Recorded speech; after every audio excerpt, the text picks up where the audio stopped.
Ramadan again. When the Quran introduces Ramadan, it tells us that fasting is prescribed for you as it was prescribed for the peoples, the communities before you. That, of course, includes the Christians and the Jews. So my thought this year is, well, Christians and Jews don't have anything that comes alongside Ramadan in terms of a month-long total daylight fast.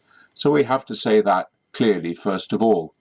But are there elements of Christian and Jewish fasting that also are reflected in Muslim fasting and perhaps from which we can learn during this month?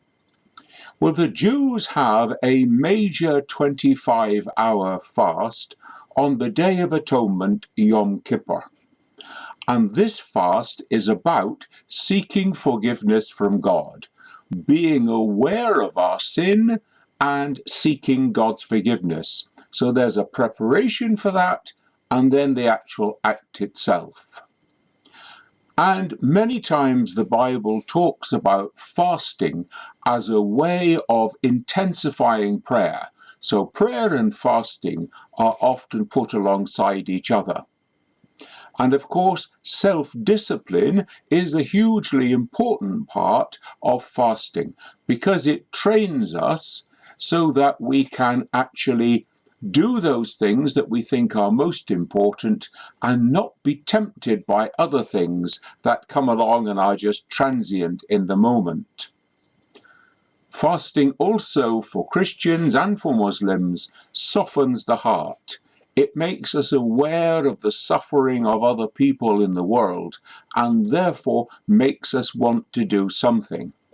So again, this is a month, or the period of fasting is associated with giving additional acts in charity, doing things and not just giving money.